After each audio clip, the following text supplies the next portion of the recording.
കഴിഞ്ഞ കുറച്ച് മാസങ്ങളായിട്ട് ഞങ്ങളുടെ ലൈഫിൽ അൺഎക്സ്പെക്റ്റഡ് ആയിട്ടുള്ള കുറേ കാര്യങ്ങളാണ് നടന്നുകൊണ്ടിരിക്കുന്നത്. ഞങ്ങൾ നിങ്ങളുടെ അടുത്തെല്ലാം പറയണമെന്ന് ആഗ്രഹിച്ചിട്ടുണ്ടായിരുന്നു. പക്ഷേ അതിനുള്ള ഒരു സിറ്റുവേഷനിലായിരുന്നില്ല ഞങ്ങൾ.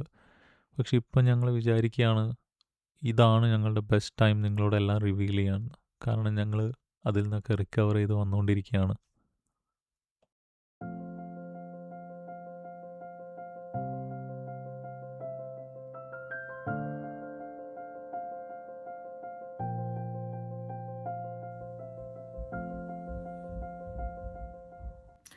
Hello, welcome back. നമ്മളോട് കുറേ ആൾക്കാർ, പേഴ്സണലി അറിയുന്ന ആൾക്കാർ ഫോൺ വിളിച്ച് ചോദിച്ചിട്ടുണ്ട്, എന്താ നിങ്ങൾ വീഡിയോ ഇടാത്തത്, നിങ്ങൾ ഓക്കെ അല്ലേ?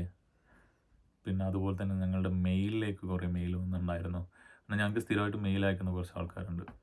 അപ്പോൾ അവർ ഞങ്ങൾക്ക് മെയിൽ അയച്ച് ചോദിച്ചിട്ടുണ്ട്, എന്ത് പറ്റി ഈ വീഡിയോ ഒന്നും കാണുന്നില്ലല്ലോ. അപ്പോൾ ഞങ്ങൾ ഇത്ര ലോങ് ആബ്സെൻസിലും ഞങ്ങളെ ചാനൽ സബ്സ്ക്രൈബ് ചെയ്ത് നിന്ന എല്ലാവർക്കും ഒരുപാട് നന്ദിയുണ്ട്.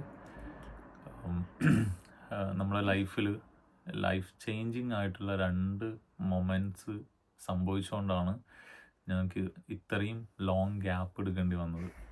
അതിൽ ഒന്നാമത്തെ കാര്യം എന്ന് പറയുന്നത് ഒരു ഹാപ്പി ന്യൂസാണ്. സത്യം പറഞ്ഞാൽ വി ആർ പ്രഗ്നൻറ്റ്. സത്യം പറഞ്ഞാൽ ഞങ്ങൾ കുറച്ച് മുന്നേ ഇത് എല്ലാവരുടെ അടുത്തും പറയണം എന്നും എല്ലാം വിചാരിച്ചൊരു കാര്യമാണ്. പക്ഷേ അതിൻ്റെ ഇടയ്ക്ക് കുറച്ച് കാര്യങ്ങൾ കൊണ്ട് ഞങ്ങൾക്ക് ആരുടെ അടുത്തും ഒന്നും പറയാൻ പറ്റിയില്ല. കുറേ അൺഎക്സ്പെക്റ്റഡ് ആയ മൊമെൻറ്റ്സ് ആയിരുന്നു ലൈഫിൽ ലാസ്റ്റ് കുറച്ച് കാലമായിട്ട് നടന്നുകൊണ്ടിരുന്നത്. ഓഫ് കോഴ്സ് എല്ലാ കപ്പിളും പോലെ തന്നെ ഞങ്ങളും ഭയങ്കര ഹാപ്പി ആയിരുന്നു. ഈവൻ വീട്ടിൽ വിളിച്ചത് ഇൻഫോം ചെയ്തപ്പോൾ പോലും എല്ലാവരും വെയിറ്റ് ചെയ്തുകൊണ്ടിരുന്ന ഒരു ഹാപ്പി ന്യൂസ് ആയിരുന്നു ഇത്. പിന്നെ ഇവിടുത്തെ ഒരു സിറ്റുവേഷൻ എന്ന് പറയുന്നത്, ഇപ്പം നമ്മൾ പ്രഗ്നൻ്റ് ആയി കഴിഞ്ഞാൽ വേറെ ടെസ്റ്റ് കാര്യങ്ങളൊന്നും ഇനീഷ്യലി ഇവർ ചെയ്യില്ല. നമ്മൾ GP ഇൻഫോം ചെയ്താൽ പോലും അവരാകെ ആ ടെസ്റ്റ് കിറ്റ് മാത്രമേ കൺസിഡർ ചെയ്യുള്ളൂ. അതെ, അത് പോസിറ്റീവ് ആണെങ്കിൽ ഓക്കെ, കൺഫേം ആയ പോലെ നമ്മളെ സൈഡിൽ നിന്ന് കൺഫർമേഷൻ കൊടുത്താൽ മതി അവർക്ക്. പിന്നെ ഇവിടുന്ന് എന്തെങ്കിലും അവരുടെ സൈഡിൽ നിന്ന് എന്തെങ്കിലും ഒരു എന്താ പറയുക, ഒരു ഫോളോ അപ്പ് വേണമെങ്കിൽ നമ്മൾ 3rd മന്ത് ആവണം അല്ലേ? അതെ, ഫസ്റ്റ് സ്കാൻ എന്ന് പറയുന്നത് 12th മന്തിൽ അവിടെ ഉള്ളത്. അതിന് മുന്നേ അവരുടെ സൈഡിൽ നിന്ന് ഒന്നും ഉണ്ടാവില്ല. അപ്പം ഞങ്ങൾ അത് ഒന്ന് കൺഫേം ആയിട്ട് ബാക്കി എല്ലാവരോടും പറയാന്നുള്ളൊരു അതിലായിരുന്നു നമ്മൾ ഭയങ്കര എക്സൈറ്റഡ് ആയിരുന്നു. നമുക്ക് എല്ലാവരെയും അറിയിക്കണം. പക്ഷെ ഞങ്ങൾ ഈ 3rd മന്ത് ആകുന്നത് വരെ ഭയങ്കരമായിട്ട് ക്ലോസ് ആയിട്ടുള്ള ആൾക്കാരോട് മാത്രം പറഞ്ഞ് നിൽക്കാന്നുള്ള രീതിയിലായിരുന്നു നിന്നത്.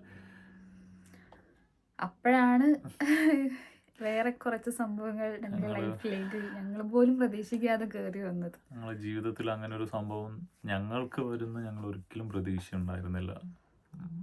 തീരെ എക്സ്പെക്റ്റ് ചെയ്യാത്ത കാര്യമായിരുന്നു. 1 വർഷം മുമ്പ് എനിക്ക് ഇടയ്ക്കിടയ്ക്ക് ഒരു വോമിറ്റിങ്ങും പിന്നെ അബ്ഡമൻ പെയിനും വരാറുണ്ടായിരുന്നു. അപ്പോൾ ഞങ്ങളത് കാഷ്വലായിട്ട് എടുത്തു, നോർമലായിട്ട് നടക്കുന്ന കാര്യമാണെന്നുള്ള രീതിയിൽ വിട്ടു. അപ്പം GP അപ്പോയിൻമെൻ്റ് എടുക്കുക സമയത്ത് പോവും, കാണിക്കും, ഒരു കുഴപ്പമില്ല എന്ന് പറയും, അപ്പോൾ തിരിച്ചു വരും. അങ്ങനെ ഇതിങ്ങനെ കൂടുതലായ സമയത്ത് ഒരു പ്രാവശ്യം പോയപ്പോൾ അവർ ബ്ലഡ് ടെസ്റ്റ് ചെയ്തു. അപ്പോൾ ലിവറിൻ്റെ ഫങ്ഷനാലിറ്റിക്ക് ചെറിയൊരു പ്രശ്നമുണ്ടെന്ന് പറഞ്ഞിട്ട് അവർ അൾട്രാസൗണ്ടിന് എന്നെ റെഫർ ചെയ്തു. അപ്പം എനിക്ക് അൾട്രാസൗണ്ട് എടുത്ത സമയത്ത് എന്തോ ഒരു പ്രശ്നം ലിവറിൻ്റെ സൈഡിലുണ്ട് എന്ന് ഡോക്ടർ പറഞ്ഞു. ഞങ്ങൾ വലിയ കാര്യമായിട്ട് എടുത്തില്ല, എനിക്ക് ഫാറ്റി ലിവറിൻ്റെ പ്രശ്നമായിരിക്കും എന്നൊക്കെ വിചാരിച്ചത് വിട്ടു. അപ്പോൾ അതിനുശേഷം അവർ തന്നെ എനിക്ക് MRI സ്കാനും കൂടി റെഫർ ചെയ്തു. അപ്പോൾ MRI എടുത്ത സമയത്താണ് അതിൻ്റെ റിസൾട്ട് വന്നത്. ഞങ്ങൾ വലിയ കാര്യമായിട്ട് പ്രശ്നങ്ങളൊന്നും ഉണ്ടാവില്ല എന്ന് വിചാരിച്ച് നിന്നതാണ്. പക്ഷേ MRI എടുത്ത സമയത്ത് അവർ പറഞ്ഞു ചെറിയൊരു ട്യൂമർ ഉണ്ട് ലിവറിന് എന്ന് പറയും.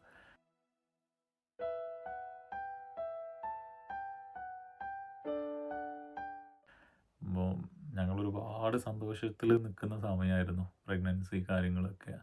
ആ സമയത്താണ് ഇങ്ങനെ ഒരു നമ്മൾ ലൈഫിൽ എക്സ്പെക്റ്റ് ചെയ്യാത്ത ഒരു കാര്യം ഞങ്ങളുടെ ലൈഫിലേക്ക് കയറി വരുന്നത്. അപ്പോൾ അന്നേരം മുതൽ രണ്ടുപേരും ഭയങ്കര അപ്സെറ്റ് ആയിരുന്നു. കാരണം ഞങ്ങളിവിടെ ഒറ്റയ്ക്കാണ്, വേറെ ആരുമില്ല, ഞങ്ങൾക്ക് വീട്ടിൽ ഇത് പറയാൻ പറ്റില്ല. അപ്പോൾ അങ്ങനെ ഒരു മൊമെൻറ്റിലേക്ക് കൂടിയാണ് ഞങ്ങൾ കടന്നുപോയത്. അതുകൊണ്ടാണ് ഞങ്ങൾക്ക് വേറെ വീഡിയോ ചെയ്യാൻ പറ്റാത്തതും പ്രശ്നങ്ങളും കാര്യങ്ങളൊക്കെ ആയി. അപ്പം ഞങ്ങൾ നാട്ടിലേക്ക് തിരിച്ചു പോയാലോ എന്ന് വരെ ഞങ്ങൾ ചിന്തിച്ച ഒരു ടൈമായിരുന്നു അത്. ബിക്കോസ് ഇവിടെ NHSനെ കുറിച്ച് ഭയങ്കര മോശം അഭിപ്രായമാണ് എല്ലാവരും പറയുന്നത്. നമുക്ക് മര്യാദയ്ക്ക് അപ്പോയിൻമെൻറ്റ് തരില്ല, ഞങ്ങളെ ട്രീറ്റ് ചെയ്യില്ല മര്യാദയ്ക്ക്, ഇതൊക്കെയായിരുന്നു കേട്ടോണ്ടിരുന്നത്. പക്ഷെ എന്തോ ദൈവം സഹായിച്ച് ഞങ്ങൾക്ക് അങ്ങനെ ഒരു ബുദ്ധിമുട്ടുണ്ടായില്ല.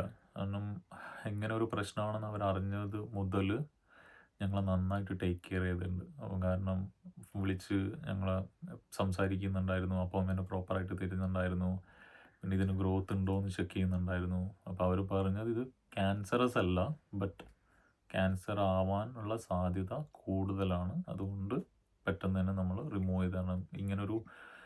ഇങ്ങനൊരു സാധനം ആണുങ്ങൾക്ക് വരാൻ സാധ്യത കുറവാണ്, പെണ്ണുങ്ങൾക്ക് കാണാൻ കുഴപ്പമില്ല, അങ്ങനെ ആയിരുന്നു ഡോക്ടർ എന്നോട് പറഞ്ഞത്. അപ്പം ആൾക്കറിയില്ല എന്തുകൊണ്ട് ഇത് ഇങ്ങനെ വന്നു എന്നുള്ള കാര്യം അവർക്കറിയില്ല.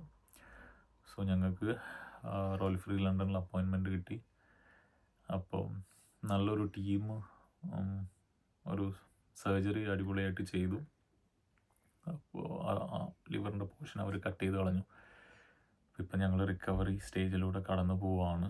ബട്ട് ഇപ്പം ഒരുപാട് ബെറ്ററാണ്. വേറെ പ്രശ്നങ്ങളൊന്നുമില്ല. സർജറിയൊക്കെ സക്സസ്ഫുള്ളി നടന്നു. ആകെ ഉണ്ടായിരുന്ന ആ സമയത്ത് ഇവള് പ്രഗ്നൻ്റ് ആണ്, ഹോസ്പിറ്റലിലേക്ക് വരണം, ഡെയിലി വന്ന് പോവും, ഇവിടുന്ന് കുറച്ച് ദൂരമുണ്ട് ഹോസ്പിറ്റലിലേക്ക്. അപ്പോൾ ആ സമയത്ത് കണ്ടറിഞ്ഞ് ഞങ്ങളെ ഹെൽപ്പ് ചെയ്ത കുറച്ച് ആൾക്കാരുണ്ട്. അവരൊക്കെ ഉണ്ടായതുകൊണ്ട് ആ സമയം നല്ല രീതിയിൽ കടന്നുപോയി.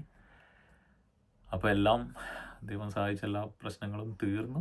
ഇപ്പം വീണ്ടും ഞങ്ങളുടെ ഹാപ്പി മൊമെൻറ്റ്സിലേക്ക് തിരിച്ച് വന്ന് കൊണ്ടിരിക്കുന്ന ടൈമാണ്. അപ്പം ഇതാണ് ബെസ്റ്റ് ടൈം നിങ്ങളോട് എല്ലാം റിവീൽ ചെയ്യാമെന്ന് വിചാരിച്ചുകൊണ്ടാണ് ഞങ്ങളിപ്പോൾ ഇങ്ങനെ ഒരു വീഡിയോ ചെയ്യുന്നത്. സോ ഇനി മുതൽ നമ്മൾ കണ്ടിന്യൂസ് ആയിട്ട് വീഡിയോ ഇടാൻ ശ്രമിക്കും.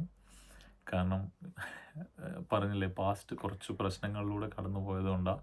അല്ലെങ്കിൽ ഞങ്ങൾ വിചാരിച്ചിട്ടുണ്ടായിരുന്നു ഈ ഞങ്ങളുടെ പ്രഗ്നൻസി ജേണി നമ്മൾ നന്നായിട്ട് ഡോക്യുമെൻ്റ് ചെയ്യണം എന്ന് വിചാരിച്ചിട്ടുണ്ടായിരുന്നു. കാരണം നാളെ കുട്ടി ജനിച്ചാലും ആൾക്കും ഇത് കാണാം, ആ സമയത്തുള്ള കാര്യങ്ങൾ കാണുക, എൻജോയ് ചെയ്യുക എന്നുള്ള ഒരു തോട്ട് ഉണ്ടായിരുന്നു ഞങ്ങൾക്ക്. പക്ഷേ ലൈഫ് എല്ലാവർക്കും ഫെയർ ആയിരിക്കണം എന്നില്ല. അപ്പോൾ അങ്ങനെ സംഭവിച്ചു. അപ്പോൾ ഇനി മുതൽ ഞങ്ങൾ നന്നായിട്ട് വീഡിയോ ചെയ്യുന്നതായിരിക്കും.